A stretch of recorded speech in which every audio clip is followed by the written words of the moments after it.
All right. Good morning, everyone. Good morning. Who's excited to go to Nationals? Yes? Who's a little nervous? Yes, we are too.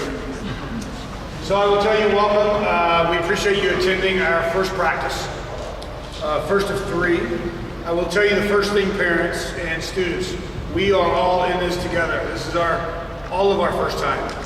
The one thing I do want to tell you is we have had the opportunity to be heavily involved in this from the very beginning. Although it's the second year, they included,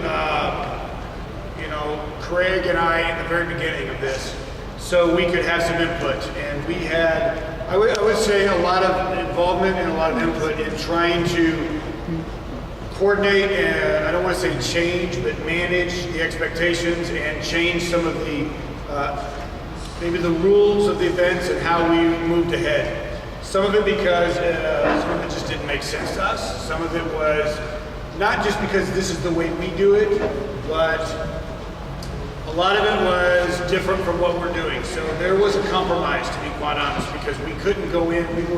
We were one affiliate of 4 or 5 that are involved in this. And so at one point it was all young champions, young Olympians before that. And then as the affiliate changed and grew and took on different names. So all of them at one point were the same. And so it isn't just us. So we couldn't come in and say this is how everything's going to be done. If it was our tournament, we could, but it's not our tournament. So we want you to know that there's a bit of a compromise. So the purpose of a lot of these practices is to get everybody on the same page, catch everybody up to speed, instructors as well as the students and the parents of the expectations and what you can expect. So the first part of this, I have some things that I want to go through for both of you guys, for parents and students both, and allow you to answer any questions or ask any questions that maybe I haven't covered. Has everybody been getting my emails? Raise your hand if you have been.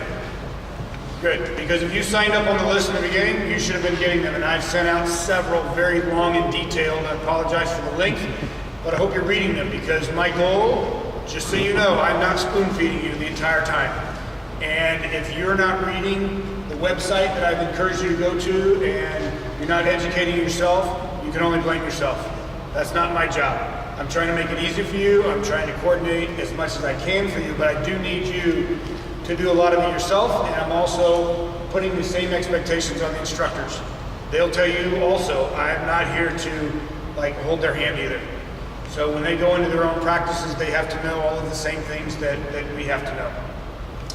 There are 4 of us, soon to be 5, that will be going. So the 4 that are actually going to be going and judging, in addition to myself, is Chris on the end, Sensei Seihan, Sensei Dave, and Sensei Mark. Thank you, I didn't know where you were. And then soon we're going to be adding another coach that's going to be going, Sensei Alex Thompson. And so those 4, myself, those 5 and myself are the ones that you'll see at the tournament, judging and helping run the tournament, just so you know. So at least you'll have some friendly faces, and you'll know students who to go to ask. You can sit and relax. You don't have to sit on whatever's comfortable, because I'm going to be a little bit. Okay, parents, if you have any questions as we go, just raise your hand and we'll address your questions. We've also videoed it to send to our other out-of-town folks, as well as anybody that wasn't able to make this meeting, okay?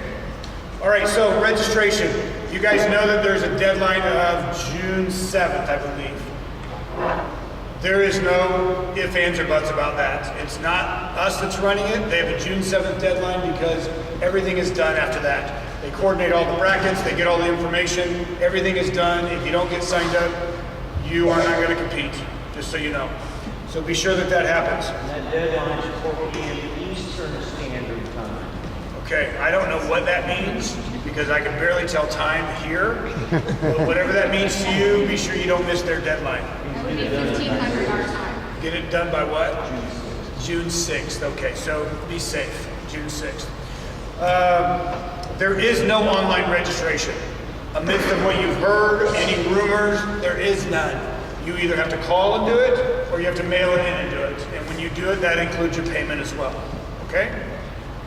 Any questions about registration? There is no call. I'm sorry, what? There is no walk-up on the day of. That's why you have to pre-register by June 7th. Yes. If you didn't catch that, there is no walking up. You've got a luck. It'll be a nice trip to Cincinnati for you. All right, uniforms. So I will tell you what Sensei Craig has. I will say that what he is really, he's mandated. I'm going to strongly encourage. I'm going to strongly encourage that you really should be in Activstars uniforms. You should be in, most of you are going to be in an intermediate or an advanced uniform. Students, come on over here in the middle. I want you over here where you can see and hear. You definitely should not be in any young Olympians or young champions. I know there's a few of those still floating around.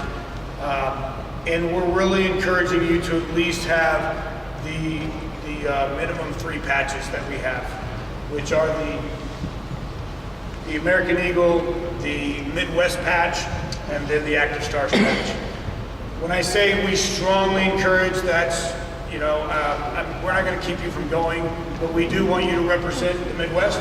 We want you to represent our national team, and we want you to look professional when doing so. Yes, ma'am. Where can we get those? You can get them all from you can order them from your instructor, or you can go online online. and buy 3 get one. On the website? On your Yes, website. you can still go online and order that also. All right. Sparring gear. I will tell you that yes, sparring is one of the events that you can compete in, and chest gear, everything that is mandatory with us is going to be mandatory at the tournament.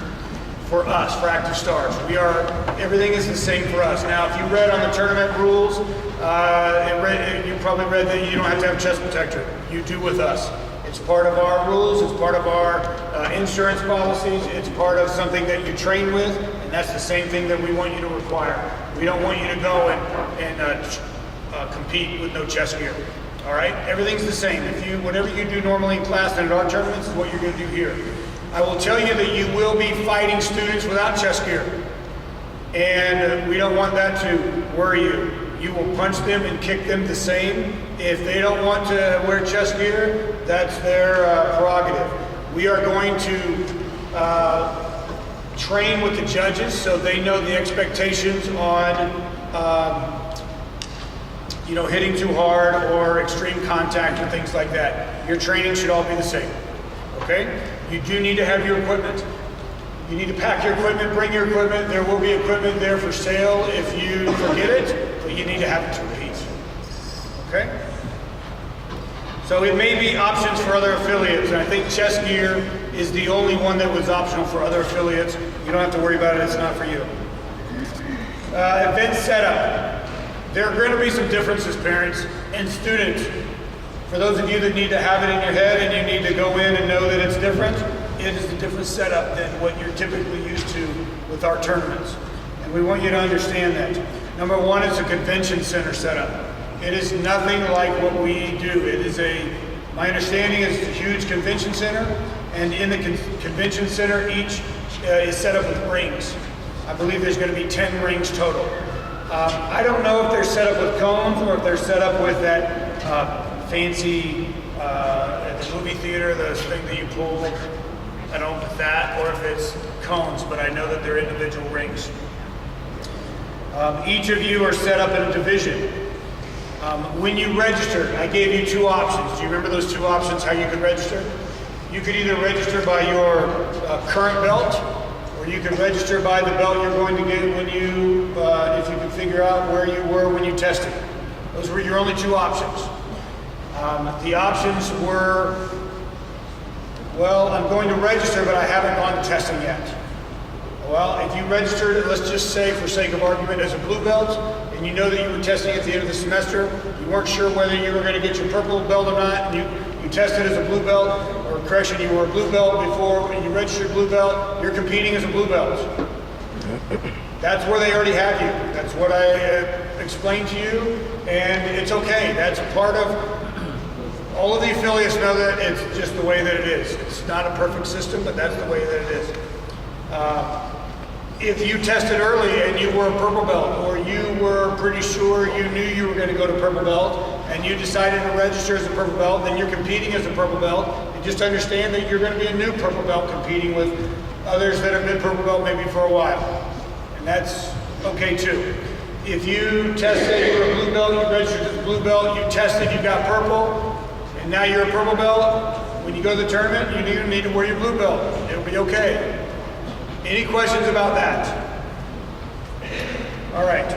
So when you register, my understanding is, and I say it's my understanding, we've had a lot of meetings. We're trying to get all of this down without being there and without going through one the first year. My understanding is you're going to get a wristband, and your wristband is going to coordinate with your belt rank, which coordinates to an animal, right? You probably read that. How many, raise your hand if you have already figured out which animal you are? Excellent, because we haven't, so good job. So hopefully you remember that animal, because everything will coordinate to that animal. I don't care if you like the animal or not. That's who you are for this tournament. Everything will coordinate with that animal, and they love their animals, so I don't see that changing for a while. So, as long as you know your animal, you are squared away. You're also going to get a number on your wristband. That's going to be how you're going to be referred to probably every event, when they're going to call your number. So you are going to refer to as a number, not a name at any point. Does that make sense? So you'll have a wristband, you'll know your number and your animal. So when they call you down from the stands, it will most likely be called down by animal when they get to that event. So they won't be calling belts. Does that make sense? And they'll tell you what ring to go to. So I think from what I understand, as coordinated as it will be with brackets and animals and numbers, they will call you to compete, and they'll tell you what ring to go to. They'll have each ring listed somehow, and you will respond to that ring to compete. You'll get an athlete number, you'll get a division number. We've talked about the group names. If you miss your event for some unknown reason, like there's so much going on and you're so excited and you miss your event. If you do miss your event, they do have the ability for you to compete after your event. I'm going to give you like a short overview of what that might look like. You're going to find the awards coordinator, and that's going to be announced to you at the beginning of the tournament. Let's just say for right now, your awards coordinator is Dylan. It's not going to be Dylan, but for today it will be. Let's say Dylan is wherever you find that awards coordinator because you missed your event, and then he is going to bring you back to that ring, and they're going to let you compete, and it'll be after the fact, obviously. And so they're going to do their best to coordinate the scores. It's not going to be perfect, and they're going to rank you somewhere in the midst of those scores, okay? My suggestion to you would be not to miss your event, okay? The tournament is not going to be so huge. I'm guessing about 500 students. So it'll be bigger than our typical tournament, but not so huge that you shouldn't be able to miss your event if you're paying attention, okay? Expectations, sportsmanship. I want you to remember that you are representing Activstars. And that's really all I need to say. We wouldn't tolerate anything that we wouldn't tolerate at our own tournaments, all right? We've never had any issues. Parents are always very respectful. Students are always very respectful. We've never had an issue. And we expect the same thing. All decisions and judging are final. So parents, one thing I do want to let you know is that's exactly what that means. All decisions are final at this tournament. You can come down and talk to a judge, that's fine. Nothing is going to change. You can bring your video, we're not going to even look at it, okay? It is not going to be maybe, we give you a little bit of that leeway at our tournaments. That is not going to happen here. If you have an issue, if you have a problem, I will tell you to come talk to us after the tournament. We will address these things for the next tournament. But if you're not happy with the decision, then you're not happy with the decision. That's how life is, you know that. I don't need to explain that to you. That's how it's going to work here. There is no video replay. Address concerns, judges for the future. Okay. Ring etiquette. So students, this is one thing that's going to be a little bit different for you guys, Okay? The athlete will sit quietly at ringside in Anza until called to compete. So let's just say, for sake of argument, and I'm going to use from you in the green to you in the orange belt. Let's say that you guys are competing. Obviously you wouldn't be because you're all different sizes and age and grade, but that's fine. For all of you, I want you to come sit right here on this yellow line. And I want you to face me. So let's just say that this is the ring that I'm in. And when you come down and you sit ringside, there we go, thank you. All right, you're going to be sitting on, stay right there. You're going to be sitting on the right here. That is the expectation when you come down, all right? All right. When, let's say that this is the front of the ring, where you would typically enter at our tournament, and let's just say that the judges are sitting right here. All right? There's a few judges here. Let's just say we're doing kata, for example. It doesn't matter what we're doing. All of them would be about the same except for sparring, exactly. But let's say that the judges are right here. When it is time for you guys to compete, you will stand up, and we'll practice this later, but I'm giving you a visual right now. You will stand up immediately from where you are when they call your number. You will proceed directly into the ring from where you are. You don't go around to the front. You literally stand up and you come right up to the judges for whatever event that you're doing. And we'll walk you through because there is certain etiquette. And the etiquette will be you stand up and you bow into the ring and you walk directly up to the judges' table. All right? When we get ready to do this, we'll show you about how far you should be from the table. We'll show you what you should do. How you should introduce yourself and what you're doing, and then you're going to bow out of the ring also. We are going to want you to bow out of the ring from where you should come in typically. It's a little unorthodox for us because that's not typically what we do. We would, if you were competing in a tournament, normally you would enter and exit from the same. They are taking it directly from whatever side you're sitting on. Does that make sense? You will bow directly into the ring, bow the judges. You will address the judges by stating your name and with permission your form. Those are the only two things that we need them to remember. We're going to practice this with them in class.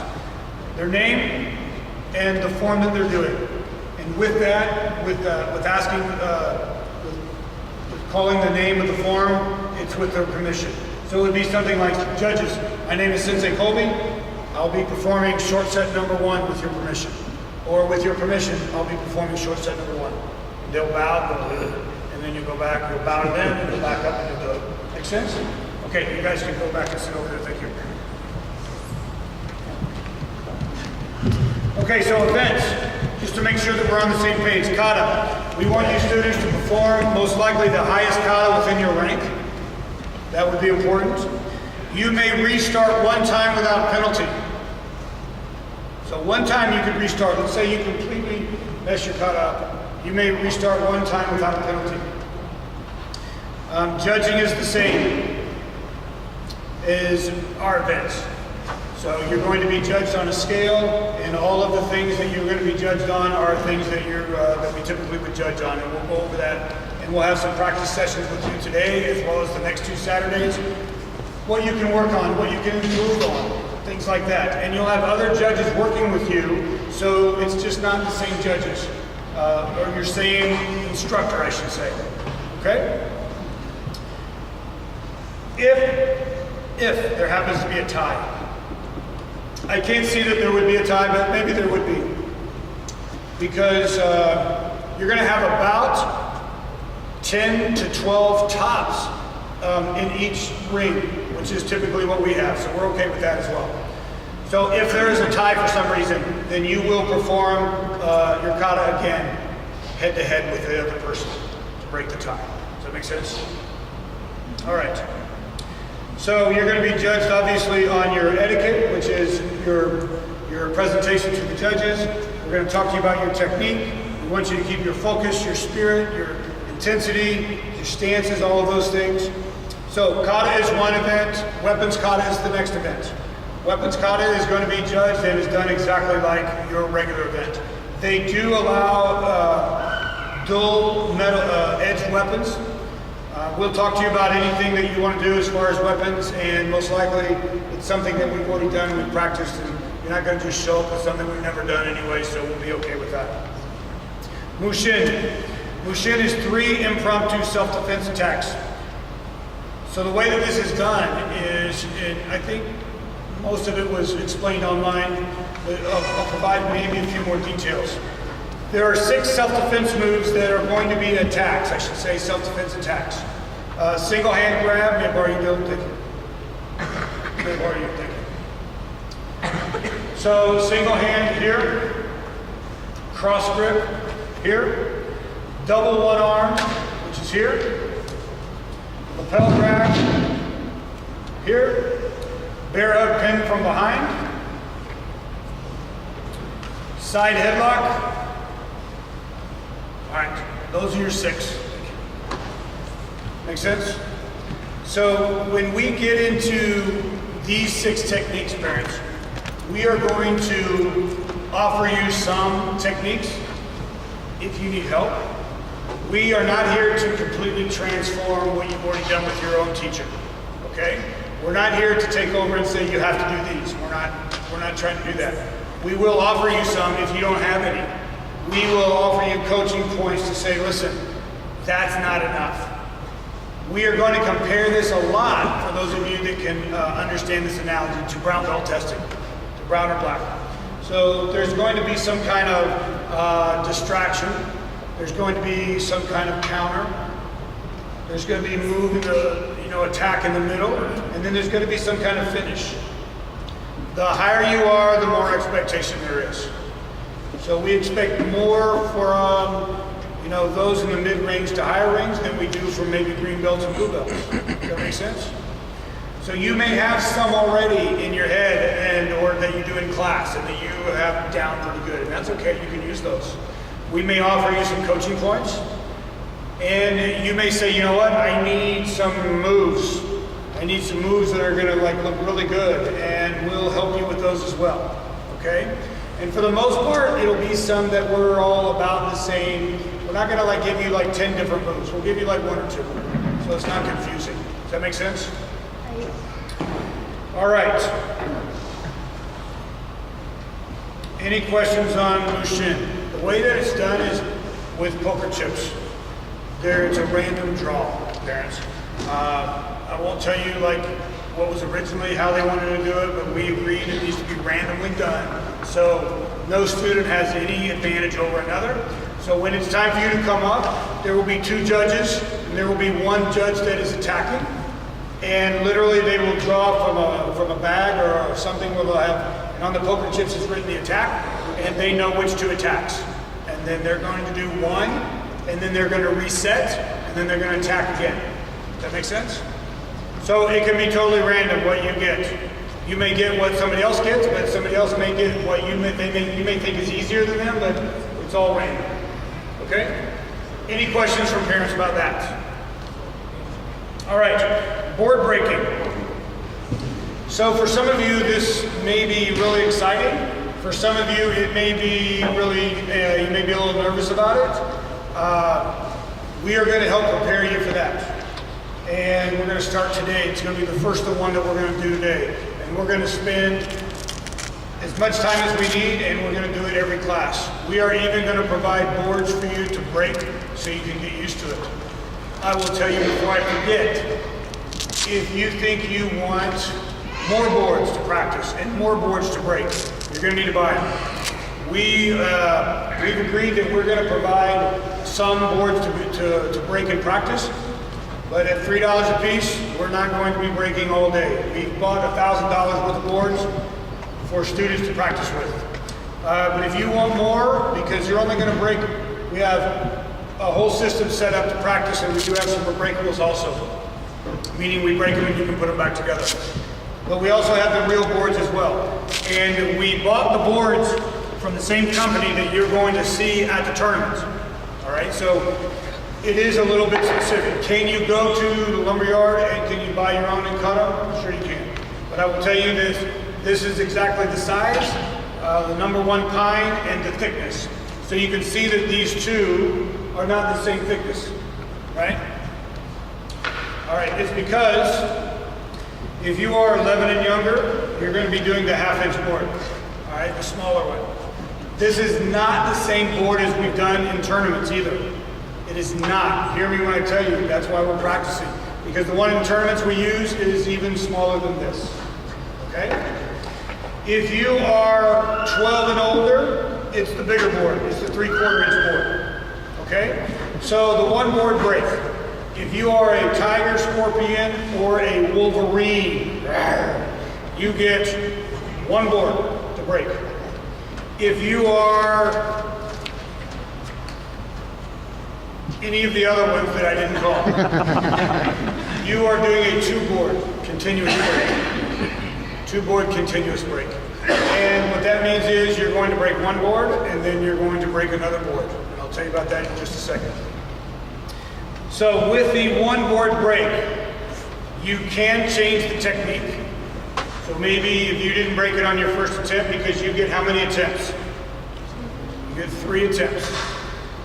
If you don't break it in 3 attempts, you have to bow out. You're done. If you don't break it on the first one, you can change the technique if you need to, just so you know. And the reason I tell you that is because not all activities are going to be the same for that. So this one is. There is no penalty for a second or third attempt. So you'll be judged the same way on the second attempt as well as the third as the first. Okay? Of course, if you have an injury, then you can bow out if you need to. All right? Like if you try to break the first one and your hand falls off, you can bow out. Okay? The two-board break. Panthers, dragons, cobras, and lions. It is a continuous two-board break, meaning for practical purpose, for us, we had to figure out how to make this happen because one judge could not hold 2 boards one after the other effectively. And it kind of breaks up the flow of what you want to do. So we've agreed across the board. One board, the first break is going to be on the center block. So what you see over there. And we are going to show you how to, Sensei Seihan, when he runs through this, will show you everything of even how to set it up. Because you're going to be setting your own board up at the tournament. And you're going to be telling the judge how you want your second board break to be held. They're not going to just automatically know. We need you to know when you go in. Does that make sense? So we'll go over the first break that's stationary, and then we'll go over the second break, which is going to be the judge holding it. And then there'll be 2 judges judging. Does that make sense? Everybody got that? All right, if there's a tie, again, everything is scored 2 decimal points out, 7.65. We wouldn't anticipate a tie, but if there is a tie, then you have a 1 board break off. That sounds exciting, doesn't it? All right, there are no head breaks. For those of you that are like, I cannot wait to break something with my head. You can't. And there are no speed breaks. And if you don't know what I'm talking about, it really doesn't matter anyway. Okay? Knuckle breaks, like fists, are only for black belts. I'm pretty sure we're not going to recommend any of that to you anyway. You don't need to, and there's more risk of injury, especially if you're not training. Sensei Seihan will talk a little bit about conditioning your hands. He'll also talk about maybe what's the best way to break, maybe the least amount of injury, the strongest part of your hand to use, and he'll probably give you some options, and you'll have to figure out what's most comfortable. And we've got some time to practice with that as well. All right? As far as kicking also, I mean, that's certainly, we're not telling you have to use a hand technique. You can certainly use the foot as well. He'll talk about the grain of the wood, which way it needs to be positioned and why, proper stances, and he'll get into showmanship. Everybody know what showmanship is? You have to create a bit of a spectacle in a good way, okay? Because you could easily be pretty boring, walk out like, "Kick!" and then walk off. And it's pretty, it could be a little more exciting, we'll say, okay? All right, he'll talk about more breaking in a second, because that'll be the first thing we'll go to. Sparring. So a few differences in sparring, right? If you are a tiger, scorpion, or wolverine, which I believe are, where's my tigers? Are they green? green, blue, purple. You guys have 60-second rounds. All right? 60-second round. It is still continuous sparring, so it's exactly what we already do. They did do some point sparring. We convinced them to change it because it's more realistic and it's more competitive. 60 seconds for you guys, 90 for the others. It is single elimination, much like ours is. All right? Poker chips for brackets. So the way that this works is, it's not done the same when you come down to the ring. When we come down to the ring, we line you all up, and the first thing we try to separate sometimes is boys and girls, and then we try to do you a favor and say, okay, if you're from the same karate school, okay, and then we kind of, okay, who's about the same size? It's like, you two fight, you two fight, you two fight. That's not the way that it's going to be done. Let's say 10 of you come down, and 10 of you line up, we'll check equipment, and then we have a bracket already that says for 10 people. And the reason it's done with brackets already set is they don't do any round robins, which is okay. Round robins is when you have round robin is 3 people at the end. And if you've been with us long enough, you know that that means that those 3 fight twice each other in a system so we can figure out who is first, second, and third. And usually it works out to one fighter is 2-0, one is 1-1, and one is 0-2. Makes it easy. It's a little time consuming, but we feel that that's fairest. It is hardest, whether I want to admit it or not, because some instructors can easily get confused, and so can parents, and so can students. And that's okay. We're not doing round robin at this tournament. It's all bracketed. Think of like your NCAA March Madness bracket. Exactly the same as that. Students get put in the bracket, and the buys are already figured into the bracket. There is no pick a number. It is however you randomly choose, however the brackets are set up, and the buys are already figured into the brackets. Okay? It's the same, it's consistent, and it's fair. You lose, you fight, you lose, you're done, just like you would be at our tournament. Okay? So you grab, you'll draw a poker chip, and then according to your number, 1 through 10, you get entered on the bracket. There's already a space for 1, 2, 3, 4, 5, all the way down to 10. If 9 walk up to the ring, I pull a paper that says 9, and I enter 9 names. If there's 6 in my ring, I pull the paper that says 6, and I enter the 6 once I draw them. Does that make sense? So it's fair, it's consistent, and it doesn't matter who you sit next to, it doesn't matter how you line up, and it doesn't matter who you fight first. You're all in the same division. All right? It could be a boy, it could be a girl, it could be somebody bigger, stronger, shorter, taller. Okay? Bring all of your gear. What I need to at least tell you so you know is if you end up buying gear there, most likely it's going to say Champion Force Athletics because that's who's sponsored, that's whose event this is. Just telling you, it won't matter to us, but it won't say Activstars, just so you know. It'll say CFA probably. Any question about sparring from students? Within the belt range, will they be divided by age group? All of that is already done, yes. It's all done by age and belts. Yes, Mike. One question clarification is the rules. I thought it said that everybody green up has a chance to do head strike. No. Head. Only the higher rank belts. Okay. Only the... So what belt under do they have to have face mask? whatever you have to have face mask for us is what you have to have for this. Orange belt. Orange belt, yes. Okay. Did you have a question, sir? All right. All right. A few things I want to cover just to make sure that we just found this out a couple days ago. We had a meeting with the instructors that are going to judge. We had some additional questions, and I want to address that just to make sure if there's anything that I need to.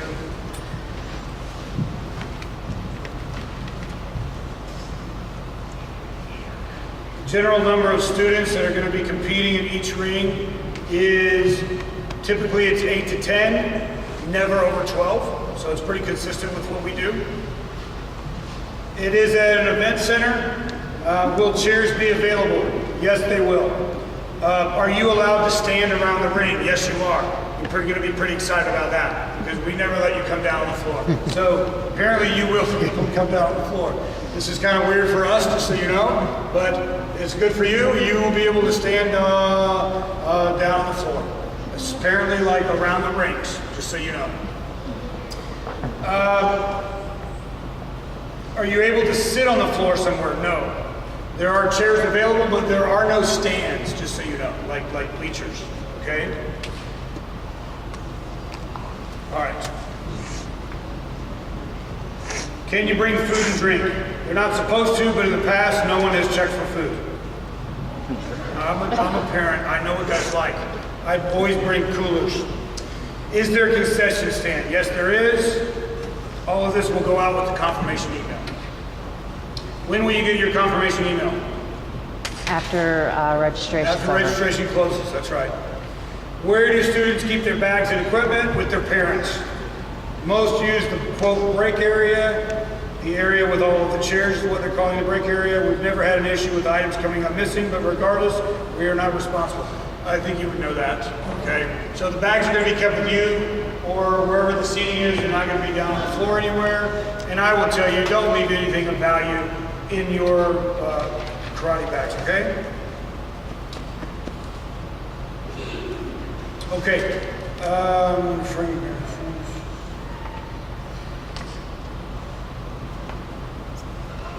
There are mats for Mushin, so we have mats also to practice, so you know, because if you do any takedowns. The martial arts, what martial arts styles are represented? Mostly Taekwondo, Shotokan, some Kung Fu, so all of the same stuff, pretty much. Will judges rotate throughout the day? No, so all of the judges will be the same, in the same rings. Will we use tables and chairs for judging? Yes, so pretty much kind of what we do. That's the same. That's the same. That's the same.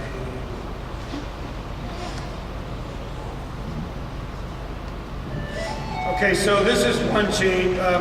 We're going to find out a confirmation, but this is one thing that's going to be a little different. And this kind of went back and forth because we clarified a deflection in sparring. If a student blocks a strike and it deflects into their head, that being considered head contact. We have come over the years felt in the Midwest that that's typically unfair. And we have done a really hard job to be able to judge that and coordinate that and not count that as a foul or as a violation. I know there's some discussion about that because some of them were like, well, it's pretty black and white, otherwise it opens it up.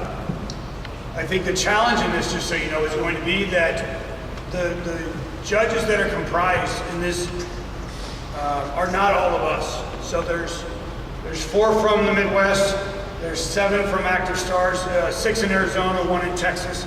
That's all of the Activstars that are going. And then all of the other affiliates have their judges too. Yes, we should all be judged the same, but I don't have an affirmative on that. I can tell you it's leaning towards there's no gray area. That's what it's leaning towards. So I'm just letting you know because I don't want that to be a surprise. I'll find out for sure, but that's the way that it looks now. It's the way it used to be. We have kind of tried to do a better job judging and training the instructors to look for that because you do have to understand it and you have to be able to see it. And a lot of that comes with experience. However, and as far as the judges, if you read it, and I think I put in the emails that all of the Activstars judges are the head judges in each of these rings, which I'm really happy about that. So it doesn't mean that we can change any of the outcomes. That's not the purpose. But it means that we run it and that we are run each ring. Okay, June 7th deadline. We talked about that. Is there a trainer on site? Yes, there is. Is there police security on site? Yes, there is. Okay. Now, question time for you. What questions do you have that I have not answered? None? Over there, yes. I don't know if I read it. 18. Is it 18? Yes. Okay, I'm glad somebody read it. 18. Any other questions? Yes. What time does it start?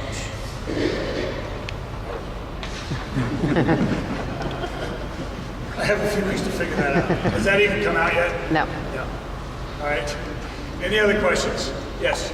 Do parents have to come down and get their students like they are coming? Say it again. Do parents have to come down and No. get their students like? No, my understanding, the question was, do parents have to bring their student down to the ring to compete? Was that your question? Yeah. My understanding is they don't. If you feel that your student is going to get lost on the way down, that's fine. But they're going to call age groups and numbers in some form and fashion. I don't know exactly how that looks yet because it is foreign to us and they haven't like told us exactly what that looks like. But my understanding is you won't have to. It's not going to be a requirement. Yes.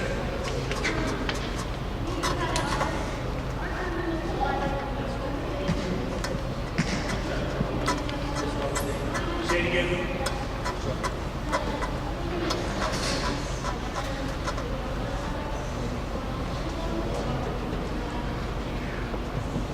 Okay, so the question is are they going to go from younger students to older students, or is it all going to be going on at the gym at the same time?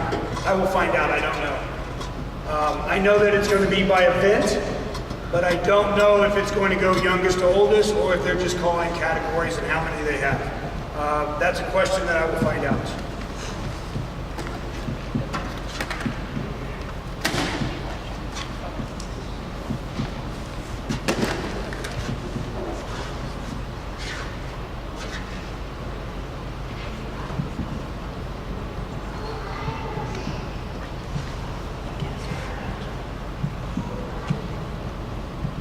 All right, any other questions?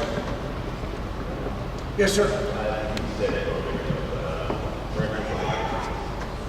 First off, 11. He's 11. I'm just saying, would they put them in the ring together? Good question, I'll find out. I don't know.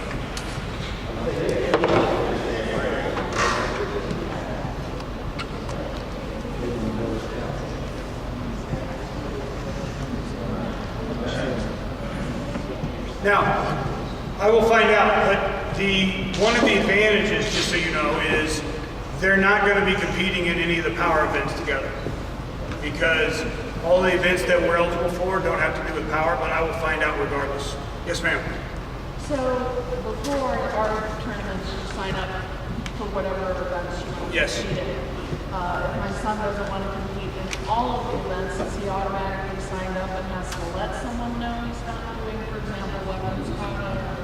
Or do we just, how do they know if he's only competing in certain events? So the question was, when you signed up, and it didn't indicate anywhere on there, is my understanding, whether you were doing one event or you were doing all 5 events. And so how would the tournament know which events you're competing in and if your name or number is even going to be called? So that's a great question. I'll find out.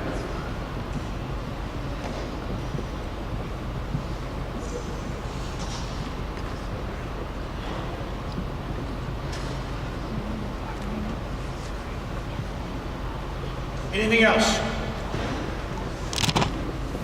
Okay, those are great questions, and I'm glad there's only 3 questions that we didn't cover, because I will tell you, up till this point, we have probably had a couple hundred, and we've had probably, we've had like 6 video conference meetings just to cover the events and the rules and the changes.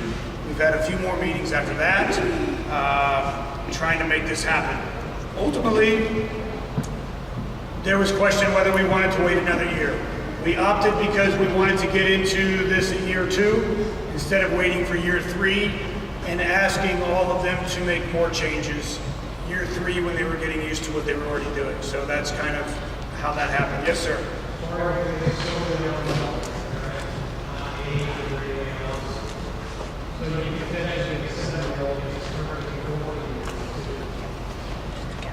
I will find out exactly how those are divided. I don't want to say I assume so. I want to find out.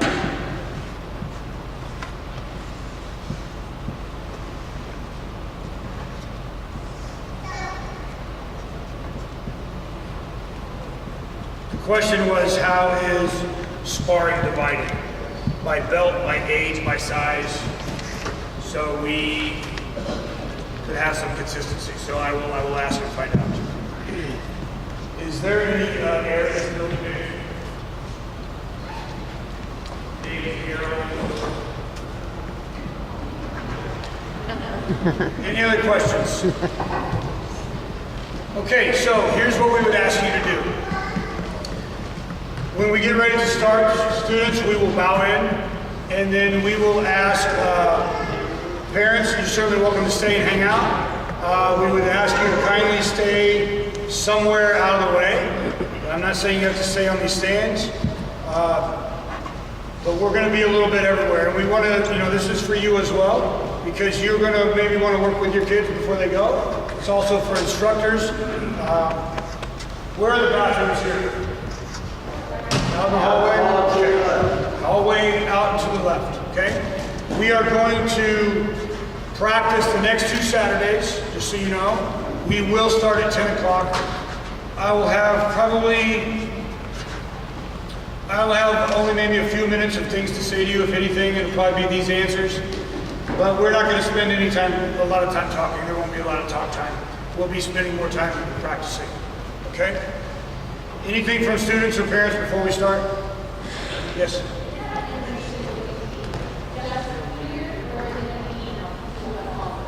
What information? Okay, so we have a video that we're doing, and we'll make the video available. Is that it? Yes. Yes, so the video, the reason we opted to do the video is because we have parents that are not here. We also have Omaha, and we have Wichita, and we have St. Louis that are sending people. And I'm making trips to those wonderful cities as well to have practice sessions. They're getting one practice session because they don't have as many students. But we'll have the video available, and somehow we'll figure out in what form. If you are not getting my emails, you may want to call the office immediately, because you probably need to be backdated a couple of emails, but you most likely signed up for the tournament, and that's how we have your email. And I doubt you're really lost right now, because you would have been wondering, why have I not been getting any information?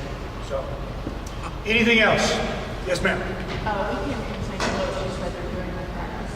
Yes, ma'am. Do you know when I can talk to you after this, but I have a tentative date that I just scheduled, like today as I drove in, and I was waiting for confirmation so we could talk right after. Absolutely. Any other questions? Okay, let's bow everybody in.